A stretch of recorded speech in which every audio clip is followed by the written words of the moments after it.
त्या संदर्भात आम्ही मागच्या काळामध्ये एक समिती तयार करून कर्जमाफी कशी करायची, दीर्घकालीन उपाययोजना काय करायच्या, अशा सगळ्या गोष्टींचा निर्णय केला होता.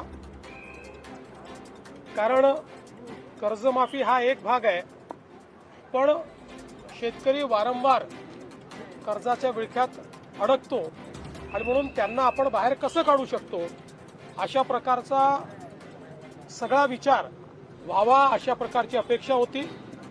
त्या दृष्टीने आम्ही जे मित्राचे चेअरमन आहेत प्रवीण परदेशी यांच्या अध्यक्षतेखाली एक समिती तयार केलेली आहे.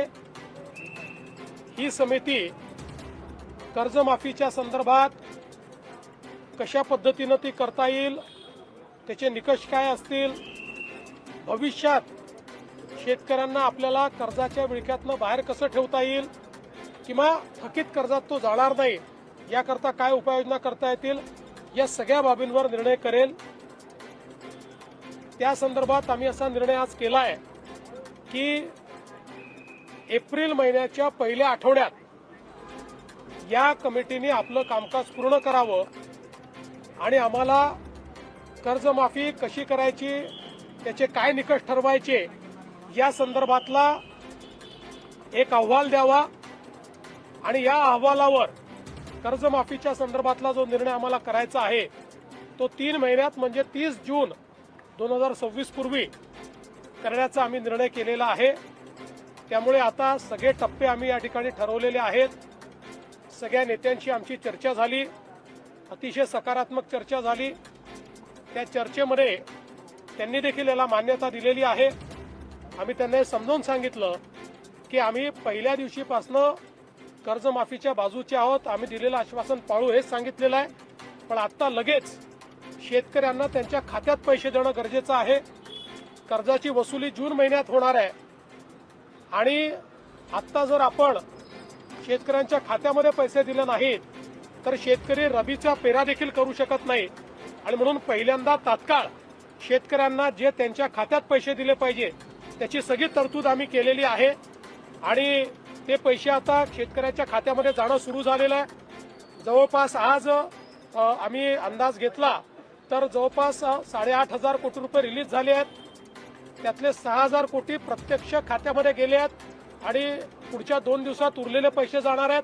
अजून 11,000 कोटी रुपये हे काल आम्ही जे कॅबिनेटला परवा मान्य केले तेही आता येत्या 2 ते 3 दिवसात रिलीज होणार आहेत आणि तेही शेतकऱ्यांच्या खात्यामध्ये जातील आणि अजून 1,500 कोटीची आम्ही प्रोव्हिजन केलेली आहे. त्यामुळे आत्ता शेतकऱ्यांच्या खात्यामध्ये पैसे जाणं हे महत्वाचं आहे, ते आम्ही जाणं सुरू केलेलं आहे आणि माझा अंदाज आहे की पुढच्या 15 ते 20 दिवसात 90% शेतकऱ्यांच्या खात्यात हे पैसे पोचून जातील. 10% कदाचित अनेक वेळा आम्हाला अनुभव आहे, खात्याच्या अडचणी असतात, त्या जाऊन सोडवाव्या लागतात, मल्टिपल खाती असतात, अशा प्रकारच्या गोष्टी असतात. त्यामुळे तेही आम्ही त्यांचंही जे बाकी 10% आहेत त्यांचंही आम्ही त्या ठिकाणी पूर्ण करू आणि फॉर्च्युनेटली याला कुठली आचारसंहिता नसते. त्यामुळे आचारसंहिता लागली तरी ही मदत त्यांच्या खात्यामध्ये जाऊ शकते.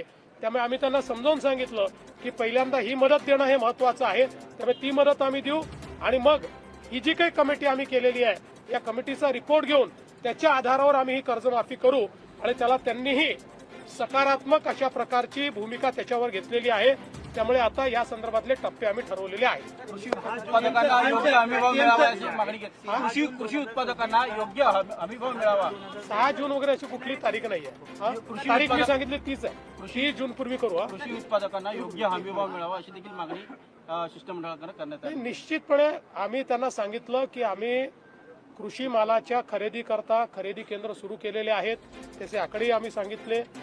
तिथे नोंदणी पण आपली सुरू झालेली आहे आणि आम्हीही विनंती केली आणि आम्ही त्यांना सांगितलं की सगळ्या शेतकरी नेत्यांनी विनंती करावी की कोणीही हमी भावाच्या खाली व्यापाऱ्यांना विकू नये.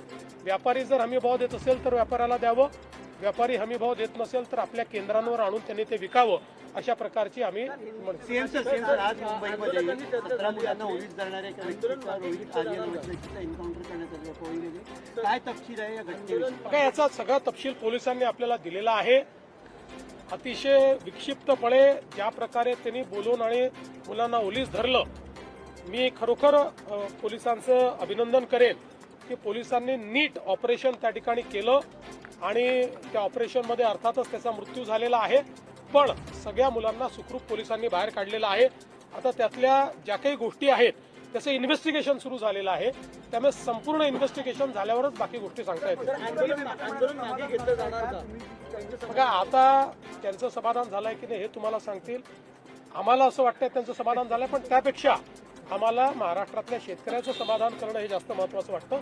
ते करण्याचा आम्ही प्रयत्न करू. खूप मोठा निर्णय आहे, खूप मोठा निर्णय आहे, पण सरकारवर आधी थोडासा आर्थिक बोजा देखील आहे, तर कसं सॉर्ट आहे. आता हे खरंच आहे की आर्थिक बोजा मोठा आहे, सरकार आर्थिक अडचणीत आहे, पण जसं आता आर्थिक अडचणीत असतानाही आपण आजपर्यंतची सर्वात मोठी मदत ही अतिवृष्टीमध्ये यावेळेस केली आहे. मार्ग काढू आता त्यातनं काहीतरी.